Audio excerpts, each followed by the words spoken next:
zdravím vás u mého prvního rybářského videa. Dneska jsem šel chytat na boilies a kukuřici. A boilies jsme koupili takovýhle půlkilový z Actionu. Tak uvidíme, jestli na to půjdou. Je to jahoda 20 mm. Tak uvidíme. Tady máme kukuřičku vanilkovou. Tak já se vám ozvu, až něco chytíme.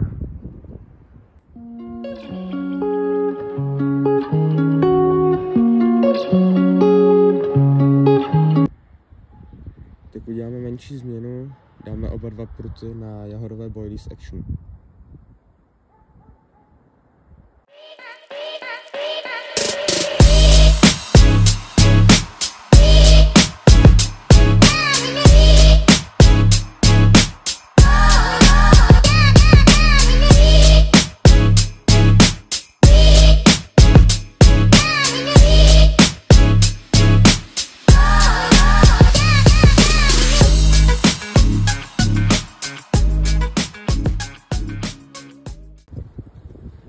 Zdravím vás, jsme zpátky. Takže na boilies Actionu nám zabrali dva kapři. Jeden 76, druhý 72. Já jsem pak postnul nějaký fotky a ty záběry. A musím říct, jsme tady už 2 hoďky. Na to, že voda jako fakt studená, tak to docela bere. Což se mi líbí. Takže tak.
Takže rozmyslel jsem se a na jeden prut, vlastně na obou dvou mám jahodový boilies, tak jsem ještě v tašce našel tohleto boilies, mělo by to být rybí švestka, taky 20 mm, je to jenom 250 gramů, to už ani nevím, kde jsem koupil. A zkusím to na ten pravej, ten je hozený tamhle, jako kdyby tomu klacku, jestli vidíte. Tak to tam dáme, místo té jahodový. A tenhle zatím necháme, teď mi tam něco táhlo, ale nechalo to. Tak uvidím, ještě tomu dám 5-10 minut a když tak to přehodím. Takže se zase ozvu, až bude něco zajímavého. Máme tady kamaráda Kačera teda, pardon. A jsem chtěl natočit toho Kačera a měl jsem rozjel prut zase na tu jahodu. A znova to pustil. Takže přemýšlím, jestli to nevytáhnu, jestli tam může být něco zaseklého menšího, a to by to tahalo furt. No. A na tu švestku pořád nic. Uvidíme. Když tak to přehodím. Už pár pryč.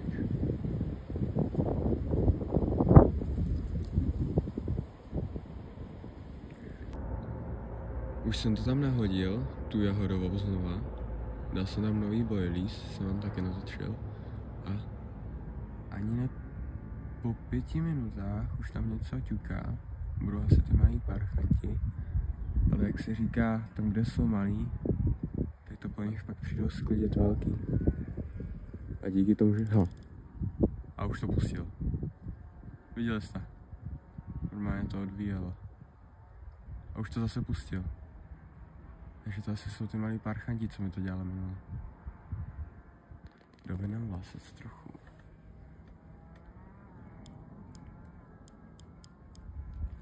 A uvidíme.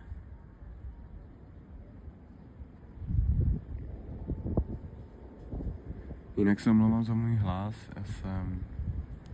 Nechci říct onemocněl, ale chytil jsem rýmu a začal mě trochu z toho škrávat v krku. Jinak jsem v pohodě, takže mám takový divný hlas. Ale příště už to bude lepší, až půjdeme na ryby. Mám v plánu si pak kupovat ty nový vidličky, protože to je hrozný, jak jsou obě dvě dvojbarevný. No, tady mám kameru, kde vám chci natáčet jako ty záběry, když nám zabere ta ryba, jak to odvíjí ten vlasec, tak abyste měli nějaký záběr. Nenahrává to úplně nejlíp ta kamera, ale jde to s ní. No, takže se vám zase ozvu, až bude nějaká nová zajímavost. Já ještě jsem přehodil ten pravej, jsem hodil víc tam, jako kde jde takhle. Tak uvidíme. Takže už jsem zase tady a musím říct, že jako žádný záběr od té doby, maximálně co mi to jako odvíjí nějaký ty malý rybičky, tak nic nebylo. Takže jsem říkal, že ta švestka na to mi nebere vůbec, jenom něco tam škube. Takže to zkusím vzít a zkusím to nahodit co nejdál jako do prostředka. Takže uvidíme a pak se vám ozvu, jestli vůbec něco na to chytnu, na tu švestku. A na tu jahodu si myslím, že ještě něco bych chytit mohl. Ale jako uvidíme, no. Mám to všechno tady na kameře, vám to pak ukážu. Na kukuřici jsme vůbec nic nechytli.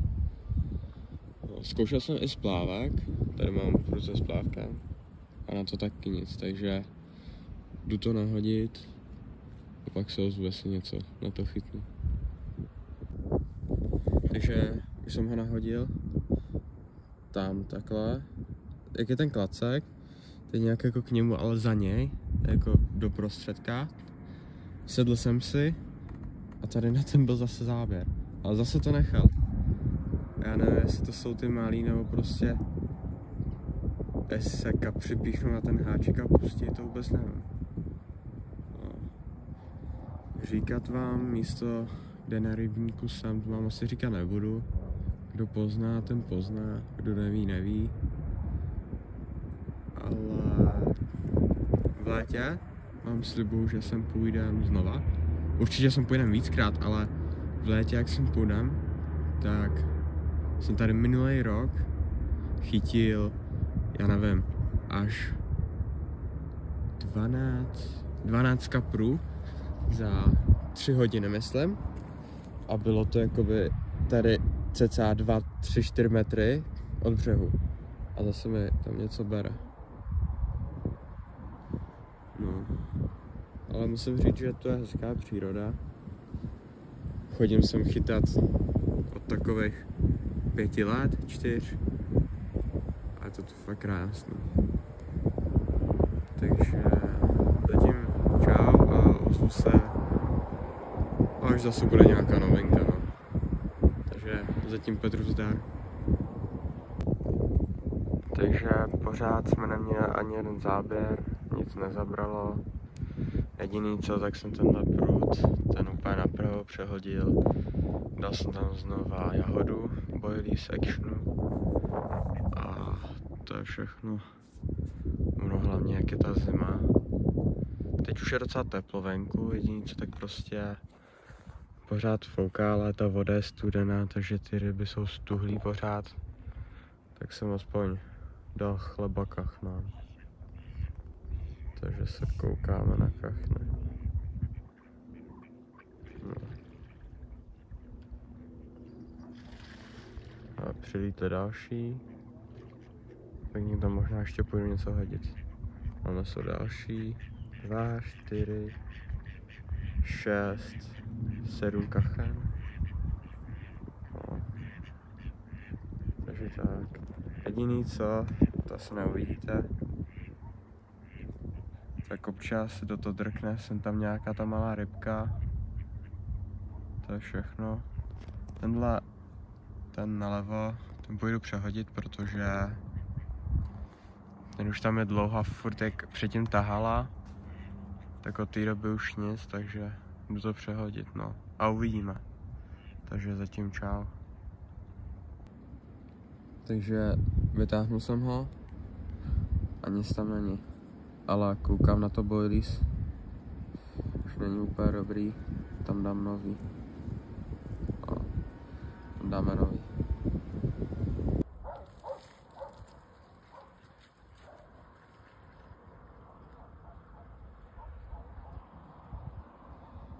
Já se omlouvám, že dnešní video bude takový o ničem. Chytli jsme jenom 2 kapry. To je všechno. Takže to asi zabalíme, uvidíme ještě. Snad něco ještě zabere, když ne, tak to zabalíme. Takže se i omlouvám, že to je takový o ničem to video. No. Ale mám nahozený pruty. Tady. No. Uvidíme. Možná to zabalíme. Nevím, ještě nevím. Když tak se ozvu.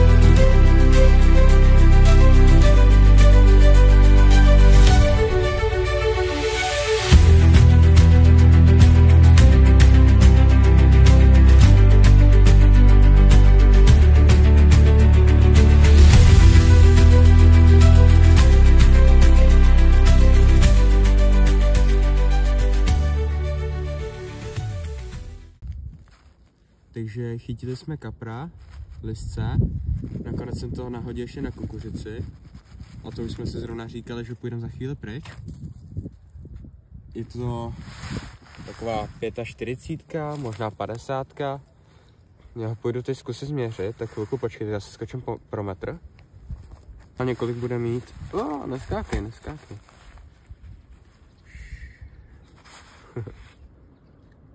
Dáme to od konečku. 53. Krásný. Fakt musím říct, jako je i vypapaný. Když se podíváte zblízka, tak je i jako vysoký.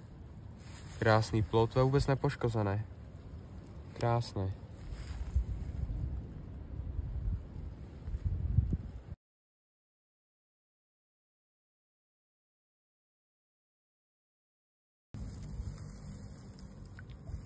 Krásný. 53 cm, úplně krásný kapr. Na kukuřičku, 2 kukuřičky jsem tam dal. Tak zkusím ještě jeden náhod. Jsem nešíká, že skoro půlka z toho, co mi zbyla kukuřice, tak jsem tady rozsypal, takže vezva. Nahozenou znovu mám, počkáme, já nevím, půl hoďky, nezabere, tak to balíme a jdem domů. Dneska už je toho hodně. Tamhle jsem si musel přendat to krmení z tohohle kýbla tam. protože tam se dá rybičky, co jsem si nachytal do podběráku. A uvidíme, no, buď něco zabere, nebo jdem domů. Takže měl jsem tam menší záběr a pamatujete, jak jsem to házel, jak jsem říkal, že to hážu k tomu klacku. To asi není klacek, to je asi kus stromu a já ho právě tahám. Takže docela super, ne? Ohnutý prut, jako kdybych tam měl slunce. A já táhnu podělaný klacek. Krásný, fakt. No nic, hele, my už jdem balet, jako, protože ještě nahozený nechám, ale už půjdem balet, takže se s váma asi loučím. Petru zdar, hezky si zachytejte, dejte like a odběr, dokoukejte to video, snad se vám to bude líbit, ale bylo takový krátký. Příště to bude lepší, slibuju. To je to, co jsem vytáhl, se mi to zachytilo, když jsem vytahoval ten pravý prut, to je ten klacek, co tam byl. No, takže jdem balet. Třeba jsem ještě ozvu, ale pravděpodobně už ne, takže Petru zdar.